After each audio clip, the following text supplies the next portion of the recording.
બોડેલી કેન્દ્ર પર 3,800 વિદ્યાર્થીઓ બોર્ડની પરીક્ષા આપવાના છે। છોટાઉદેપુર જિલ્લાના બોડેલી કેન્દ્ર પર તમામ પ્રકારની તૈયારીઓ બાળકોની આ બોર્ડની પરીક્ષા માટે કરી દેવામાં આવી છે, જેમાં સીસીટીવી કેમેરા અને ચુસ્ત પોલીસ બંદોબસ્ત વચ્ચે બોર્ડની પરીક્ષાનો પ્રારંભ થયો છે।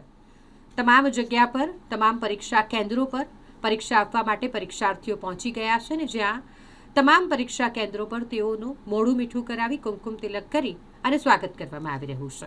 બોડેલી તાલુકામાં પરીક્ષાના સફળ સંચાલન માટે ધોરણ 10ની પરીક્ષા માટે નવજીવન હાઈસ્કૂલ અલીપુરાને મુખ્ય કેન્દ્ર તરીકે જાહેર કરાયું છે, જ્યારે ધોરણ 12 HSCની પરીક્ષા માટે ખત્રી વિદ્યાલય અલીપુરા ખાતે પરીક્ષાના ઝોનનું સંચાલન કરવામાં આવશે।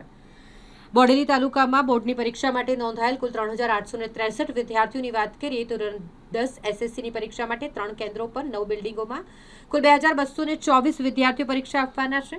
ધોરણ 12 વિજ્ઞાન પ્રવાહમાં 440 વિદ્યાર્થીઓ અને સામાન્ય પ્રવાહમાં 1,199 વિદ્યાર્થીઓ બોર્ડની પરીક્ષા આપવાના છે।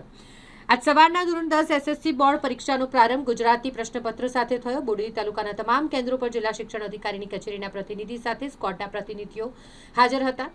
બોડેલીની સિરોલાવાલા હાઈસ્કૂલ ખાતે જિલ્લા શિક્ષણ અધિકારીની કચેરીના પ્રતિનિધિ તરીકે શિક્ષણ નિરીક્ષક કેવી પાંચાણી સાથે સ્કોડના પ્રતિનિધિઓ, સિરોલાવાલા હાઈસ્કૂલ કમિટી ટ્રસ્ટના પ્રમુખ ભાવેશ સિરોલાવાલા, અગ્રણીઓ પ્રદીપભાઈ ચોકસી અને અશ્વિન શાહ ખાસ ઉપસ્થિત રહ્યા અને તમામ વિદ્યાર્થી ભાઈ બહેનોનું મોઢું મીઠું કરાવી તેમને ગુલાબનું ફૂલ આપી અને પરીક્ષા કેન્દ્રો પર તેમનું સ્વાગત કરવામાં આવ્યું। ગુજરાત માધ્યમિક અને ઉચ્ચતર માધ્યમિક શિક્ષણ બોર્ડ ગાંધીનગર દ્વારા આજરોજ ધોરણ 10 અને ધોરણ 12ની બોર્ડની પરીક્ષાઓ શરૂ થઈ રહી છે।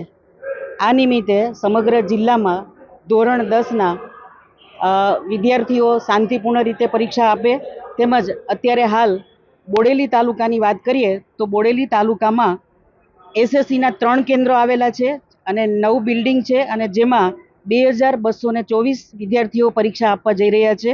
ઉપરાંત HSC વિજ્ઞાન પ્રવાહમાં 440 વિદ્યાર્થીઓ અને HSC સામાન્ય પ્રવાહમાં 1,199 વિદ્યાર્થીઓ પરીક્ષા આપવા જઈ રહ્યા છે। તમામ વિદ્યાર્થીઓ પરીક્ષા ખૂબ શાંતિપૂર્ણ રીતે આપે અને પોતાની કારકિર્દી ખૂબ ઉચ્ચતર સ્તરે લઈ જાય અને ખૂબ પ્રગતિ કરે એવી સૌને શુભકામનાઓ અને શુભેચ્છાઓ પાઠવું છું। કેબી પાંચાણી, શિક્ષણ નિરીક્ષક, DO ઓફિસ, છોટાઉદેપુર।